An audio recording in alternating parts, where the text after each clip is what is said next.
So I saw Sansón and Me last night. Blew me away. It's an incredible story. It seems like you went into this project looking at it one way. It looked like it evolved over time. Uh, talk to me a little bit about how the story impacted you and how it's changed throughout the process. Yes, thank you, Jesus. I'm glad you liked the film. For me, I think as an immigrant, as a Mexican, like we see our people go through a lot of trauma in this country, right? And when I took this job as an interpreter, that was basically what I saw every day. People going through very traumatic situations. I've seen, and helped victims. I've helped witnesses, but I've also helped people accused of crime. And when I met Sansón in his trial, I was left wondering, who was this young man? Who was he as a person? Not as a number, not as a case, but like what brought him to this situation? Because it was a tragedy, like his life was thrown away. Other people were hurt in that situation. But you had this feeling, I had this feeling that Sansón was never really given a shot. Mhm. He never really had a shot. And so after writing to him and becoming friends and working on this project, that's what I was wrestling with the whole time. And at the same, the same time, there was this pressure of, how do you tell a story that the system doesn't want you to tell? You would think that we want to hear these stories. We want to find clues and ideas to stop, young men from falling into prison.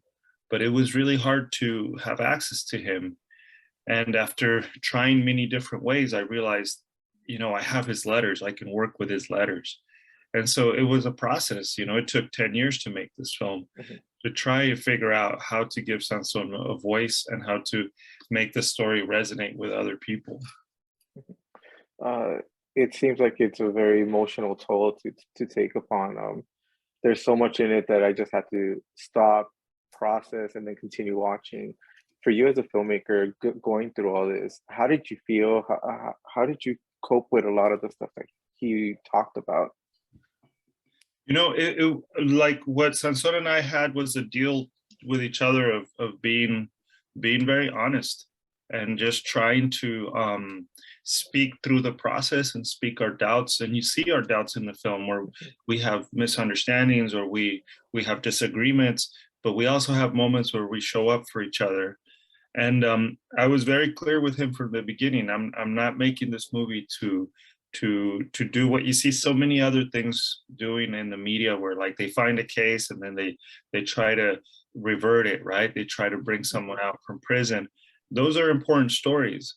But for me, what I told him from the beginning was, it's very important that people understand your circumstances. They understand what brought you here. And the movie isn't going to try to make the case that you need to be free, because there's so many other cases like yours where, you're in the wrong place at the wrong time, you get involved. And the question isn't really, are we innocent? Are we perfect model minorities? That's not the question. The question is, are we human beings? And that's what we learned together, Sansón and I, in this journey of like, his humanity has been forgotten.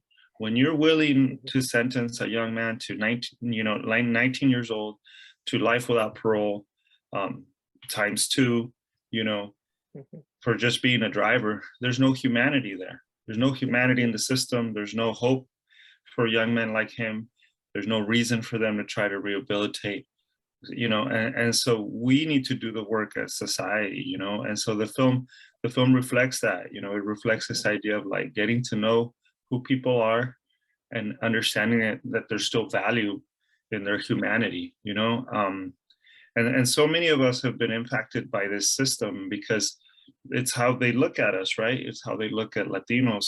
They look at us as like, well, are you good or are you a criminal? Like somehow we have to prove that. I'm lucky, that I got to be an interpreter, that I got education and stuff. But what about the kids who don't get that? Where are they going to end up, right? And so I think the film really makes a case for thinking about these problems in a much bigger way as a community. Um, and there's a lot of love that we could show to each other. And, you know, once we move past this idea of, you know, good or bad guy. Mhm. Definitely. And as much as we learn about him, we also learn a lot about you throughout the film. Uh, how do you feel being that vulnerable to allow people to know about your personal life as well? You know, for the longest time, I didn't want to be a character in the movie, but then I realized that, you know, our friendship is really what the film is asking everyone to do, like to think about incarceration in a different way, to think about people who are, you know, dealing with these life sentences, to think of them not as monsters, you know, but as human beings. And Sanson taught me that through our friendship. So really, the story of our friendship and our collaboration is what really is the heart of the movie.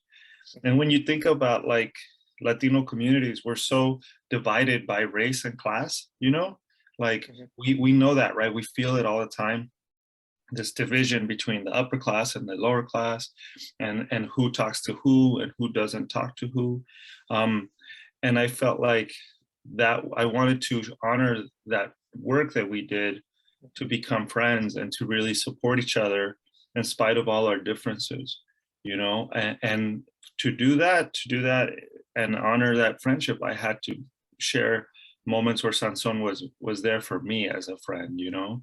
And he has continued to be, you know, a wise advisor. And we talk about all sorts of things in life.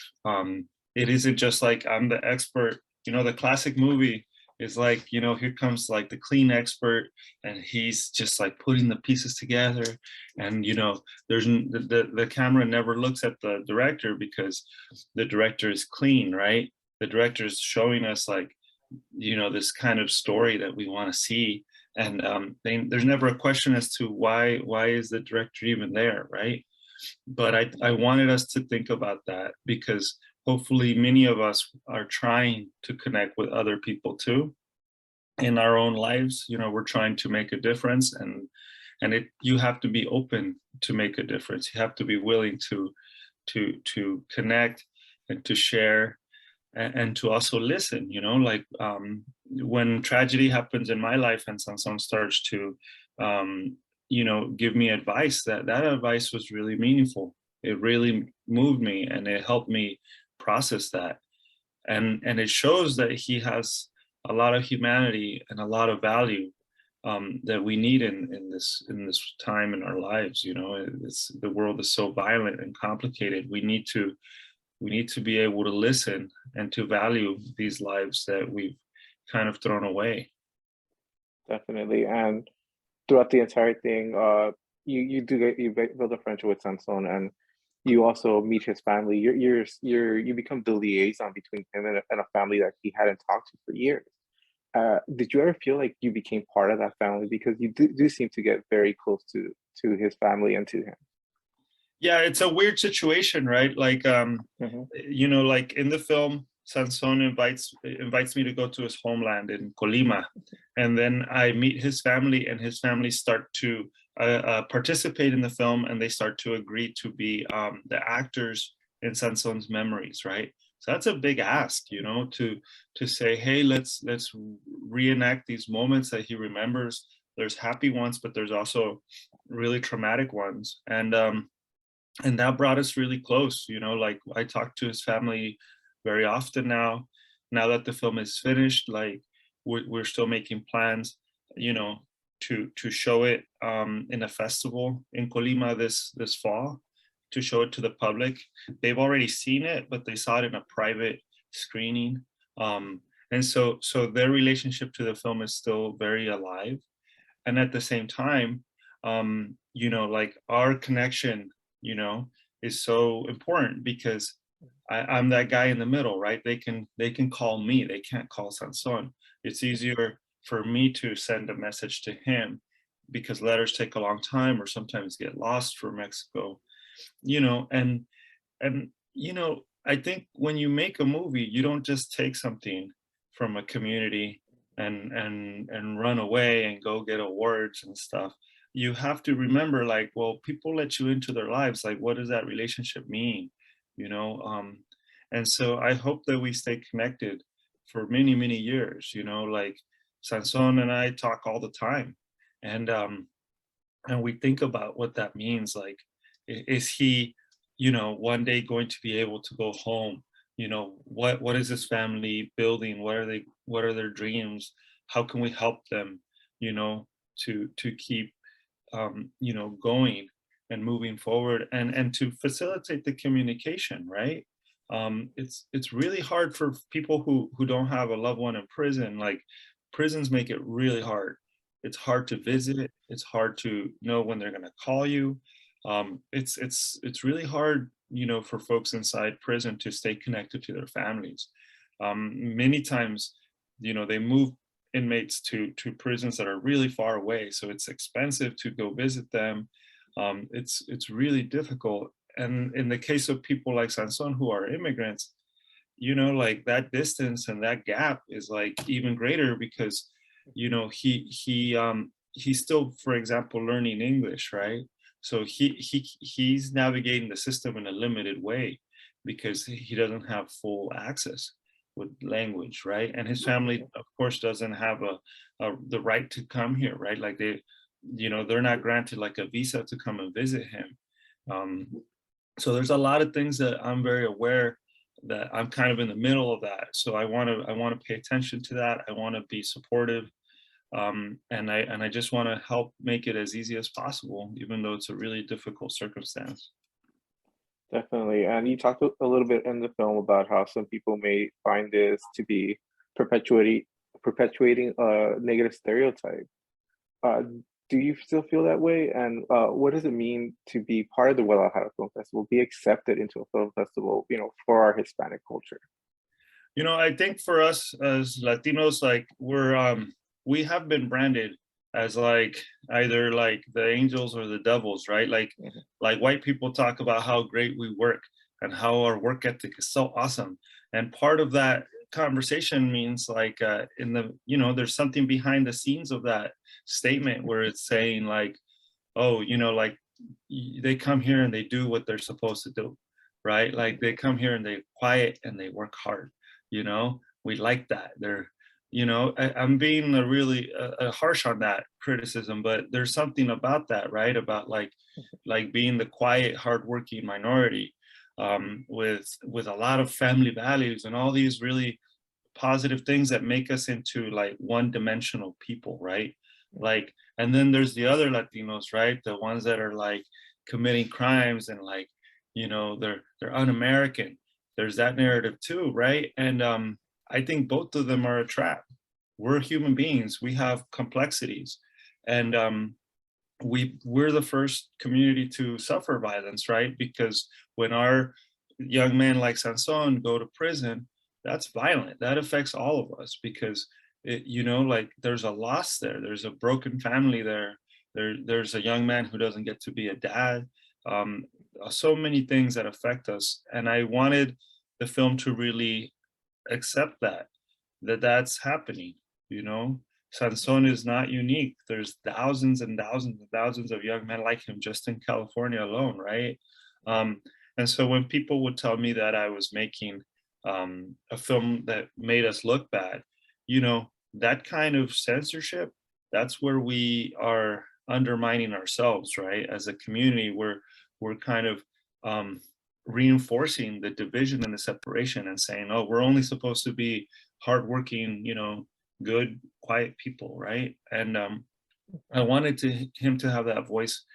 And since I finished the film, I've heard from so many people how close it is to their experience of their friends, their neighbors, you know, their family members sometimes who have been impacted by incarceration. It's not black or white, you know, it's very messy and we have to do a lot of work to figure it out.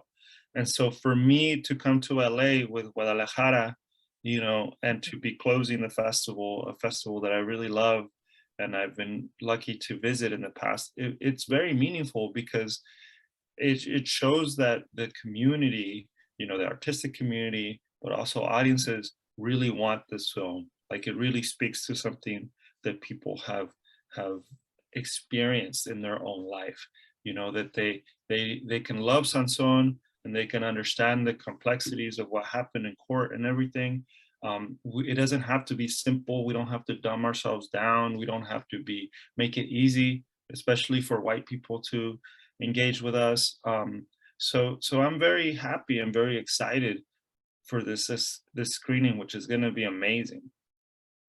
Definitely. Well, once again, congratulations on this, but also thank you, because this is a very powerful film. This is a story that needs to be told. Like you said, there's thousands upon thousands of people just like him in prison, and they definitely deserve a voice, and you've given them a voice. So thank you very much for all that.